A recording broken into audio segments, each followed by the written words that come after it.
Hey everyone, welcome to Aphrodite's. Let's talk about sunscreen safety, क्योंकि ये एक बहुत ज्यादा मिसअंडरस्टूड टॉपिक है वर्ल्ड वाइड। स्पेशली पाकिस्तान में ना सनस्क्रीन के अराउंड बहुत लिमिटेड एजुकेशन है।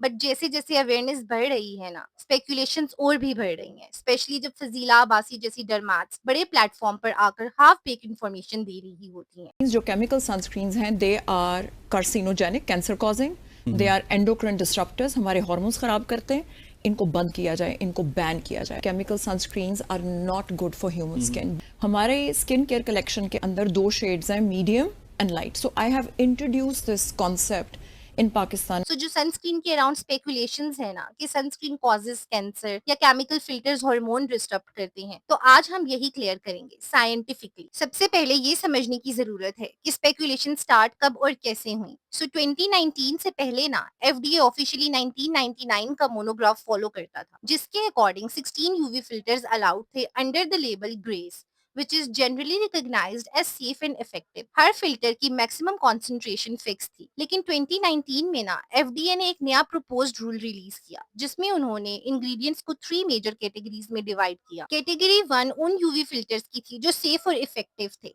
कैटेगरी 2 नॉट ग्रेस और अनसेफ फिल्टर्स के लिए थी, और कैटेगरी 3 उन यूवी फिल्टर्स के लिए थी जिनका सफिशिएंट सेफ्टी डेटा अवेलेबल नहीं था और फर्दर रिसर्च रिक्वायर्ड थी। एफडीए ने प्रपोज्ड रूल में ये भी मेंशन किया कि इन फिल्टर्स को तब तक ग्रे स्टेटस नहीं मिलेगा जब तक companies updated safety data provide नहीं करती। 2019 और 2020 में एफडीए के सीडीईआर डिवीजन ने 2 क्लिनिकल ट्रायल्स परफॉर्म किए और जैमा, which is journal of American medical association में पब्लिश किए, जिनका आउटकम ये था कि ये यूवी फिल्टर्स ब्लड में एब्जॉर्ब होते हैं और एफडीए के अलाउड थ्रेशोल्ड 0.5 नैनोग्राम पर एमएल को क्रॉस करते हैं, जिनकी एब्जॉर्प्शन वैल्यूज कुछ इस तरह थी।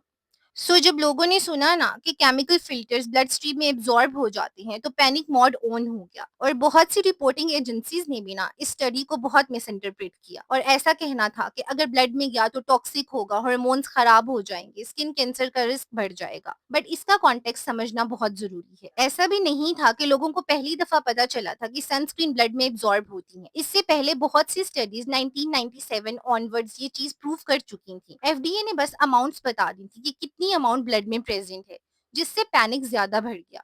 जो 2019 में ट्रायल हुआ था ना, वो मस्ट ट्रायल था, which is maximal usage trial. ये वर्स्ट केस सिनेरियो को सिमुलेट करता है, मतलब 2 mg पर सेंटीमीटर स्क्वायर सनस्क्रीन के हिसाब से 75% बॉडी पर 4 दफा रोजाना 4 दिन तक सनस्क्रीन अप्लाई की गई, जिनमें केमिकल यूवी फिल्टर्स प्रेजेंट थे। किसी ने इस चीज को अंडरस्टैंड ही नहीं किया कि इस ट्रायल का नाम ही मैक्सिमल यूज ट्रायल था। मतलब एक रेफरेंस के अकॉर्डिंग ना, इन 4 डेज में सनस्क्रीन की जो अमाउंट यूज हुई थी वो 4.5 बॉटल्स की इक्वल थी।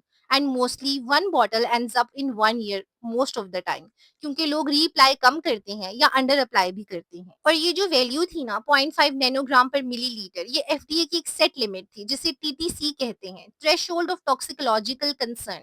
ये एक साइंटिफिक लेवल है कि अगर कोई सनस्क्रीन की इंग्रेडिएंट ब्लड स्ट्रीम में 0.5 नैनोग्राम पर एमएल से ज्यादा हो, इसका मतलब है कि अब इस इंग्रेडिएंट का डिटेल सेफ्टी टेस्ट जरूरी है, और ये अमाउंट बहुत टाइनी है। सिर्फ किसी चीज का ब्लड स्ट्रीम में आना हार्मफुल नहीं होता। कैफीन भी ब्लड में चला जाता है, पैरासिटामोल भी, फूड डाइज भी, लेकिन कोई कॉफी पर कैंसर का क्लेम नहीं करता। साइंस का ना बेसिक प्रिंसिपल याद रखो, absorption is not is equals to toxicity, presence is not is equals to harm. और इंग्रेडिएंट की ना डोज, क्लियरेंस और टॉक्सिसिटी प्रोफाइल भी मैटर करती है। तो अगर यूवी फिल्टर्स इस थ्रेशोल्ड को क्रॉस करते हैं, तो non clinical safety data submit करवाना होता है, सच एज डार्ट। डार्ट का फुल फॉर्म है डेवलपमेंटल एंड रिप्रोडक्टिव टॉक्सिकोलॉजी, जो ये बताता है कि यूवी फिल्टर फर्टिलिटी को अफेक्ट करता है या नहीं, या प्रेगनेंसी को, जैसे मिसकैरेजेस, डिफॉर्मिटीज, हार्मोनल या डेवलपमेंटल प्रॉब्लम्स इन न्यूबॉर्न या फीटस, या affect future generations such as multi generational studies etcetera. Non clinical studies में कार्सिनोजेनेसिटी और फार्मेकोकाइनेटिक स्टडी भी रिक्वायर्ड होती हैं। और एफडीए ने ना अपनी प्रेस कॉन्फ्रेंस में और इवन ट्रायल्स में भी ये क्लियरली मेंशन किया था कि यूवी फिल्टर्स बैंड नहीं है। सनस्क्रीन अवॉइड मत करें, क्योंकि जो व्हाइट लोग हैं ना, फिट्जपैट्रिक 1 2 3, उनमें स्किन कैंसर के चांसेस सच एज मेलानोमा के रिस्क बहुत हाई हैं, और उनके लिए सनस्क्रीन ना बेसिक नीड की तरह है। और सनस्क्रीन के बेनिफिट्स भी वेल डॉक्यूमेंटेड हैं, prevention of skin cancer, so next topic को इंट्रोड्यूस करवाने से पहले इट्स इम्पोर्टेंट कि एफडीए और यूरोपियन कमीशन का डिफरेंस समझा जाए। सो बेसिकली एफडीए अमेरिका का ऑफिशियल हेल्थ डिपार्टमेंट है। ये डिसाइड करता है कि कोई स्किन केयर या सनस्क्रीन सेफ और इफेक्टिव है या नहीं। लेकिन ये थोड़ा ओल्ड स्कूल और लेजी है और अभी भी 1999 के अप्रूव्ड यूवी फिल्टर्स को फॉलो करता है। न्यू यूवी फिल्टर्स ऐड नहीं किए, सिर्फ 16 इंग्रेडिएंट्स हैं जो अलाउड हैं। कोई भी मॉडर्न यूवी फिल्टर अलाउड नहीं है। Whereas यूरोपियन कमीशन यूरोप का वर्जन ऑफ एफडीए है। ये भी प्रोडक्ट की सेफ्टी और इफेक्टिवनेस देखते हैं। यूरोपियन सनस्क्रीन में आपको मॉडर्न और एडवांस यूवी फिल्टर्स मिलते हैं, जैसे टाइनोजॉर्ब एस, यूविनल ए प्लस, मैक्सोरिल, जो यूएसए में अभी भी पेंडिंग है। ईसी जो है ना वो फॉलो करता है कॉस्मेटिक रेगुलेशंस नंबर 1223। ईसी अपनी इंग्रेडिएंट लिस्ट रेगुलरली अपडेट करता है और सेफ्टी असेस करता है through SCCS, which stands for Scientific Committee on Consumer Safety। और ईसी ना सिर्फ एक इंग्रेडिएंट को इवेल्युएट नहीं करता, पूरे प्रोडक्ट डोजियर पे सेफ्टी इवेल्युएट होती है, including formulation, exposure calculation, stability data, final product testing, DART results, maximum safety limits etcetera. So मैंने ना एक वीडियो बनाई थी जिससे बहुत से लोगों को कंफ्यूजन थी about the safety of chemical sunscreens in pregnancy. So to answer this, क्या केमिकल सनस्क्रीन्स प्रेगनेंसी में सेफ होती हैं या नहीं?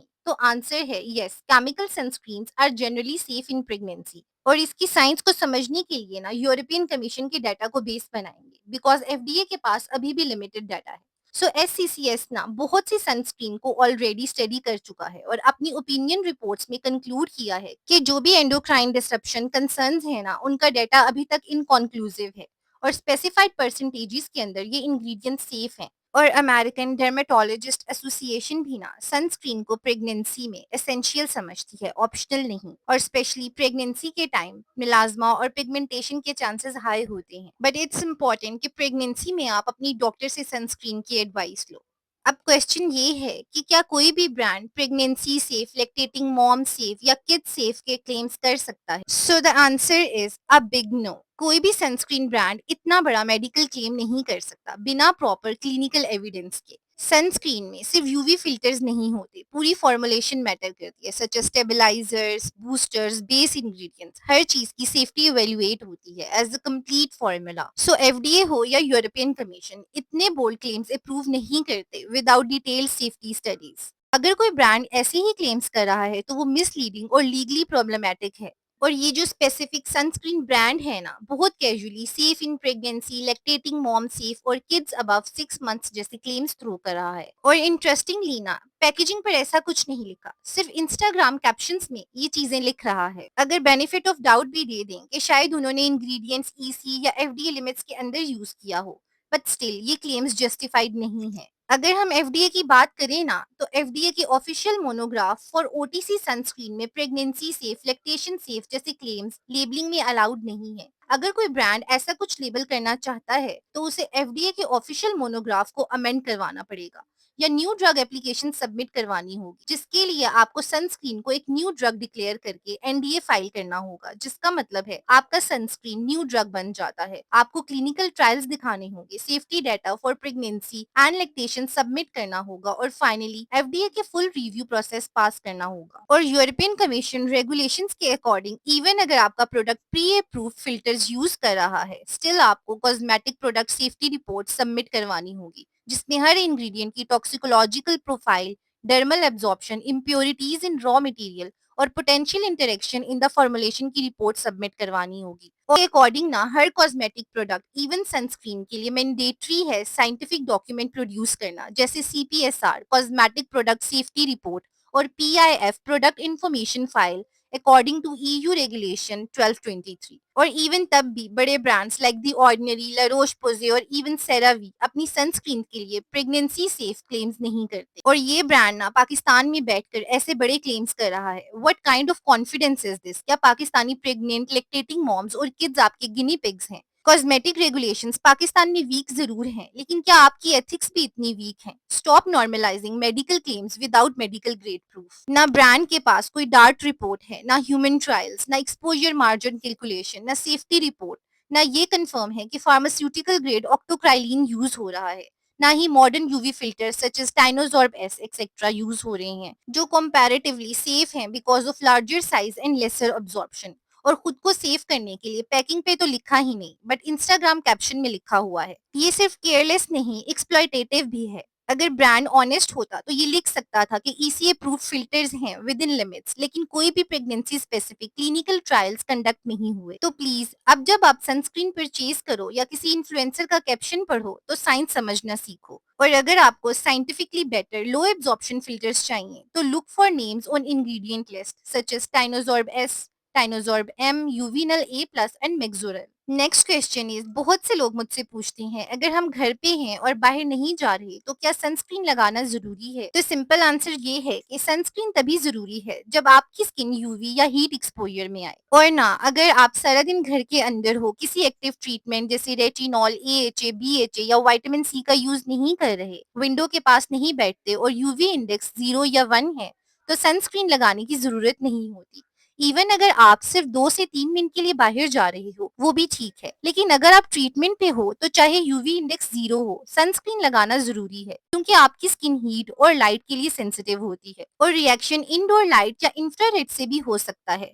अब बात आती है स्टोव की। अगर आप रोज किचन में स्टोव के सामने होती हो तो भी सनस्क्रीन या एंटीऑक्सीडेंट प्रोटेक्शन जरूरी है क्योंकि स्टोव की हीट कोलेजन तोड़ती है और पिगमेंटेशन बढ़ा सकती है, और ब्लू लाइट जो फोन्स, लैपटॉप, एलईडी से निकलती है वो भी स्किन को डैमेज करती है, specially for melasma prone and pigmented skin types Fitzpatrick 3 to 4। Blue lights can cause oxidative stress and hyperpigmentation. उससे बचने के लिए आयरन ऑक्साइड वाले टिंटेड सनस्क्रीन या vitamin C plus sunscreen combo best होता है। हर सुबह यूवी इंडेक्स चेक करो। Use apps like weather app for sunscreen decisions. UV अगर 0 से लेकर 2 हो तो लो रिस्क होता है, स्किप कर सकते हो अगर ट्रीटमेंट यूज नहीं कर रहे। यूवी इंडेक्स अगर 3 to 7 हो तो मॉडरेट टू हाई रिस्क होता है और सनस्क्रीन रिकमेंडेड होती है, और यूवी 8 प्लस एक्सट्रीम होता है।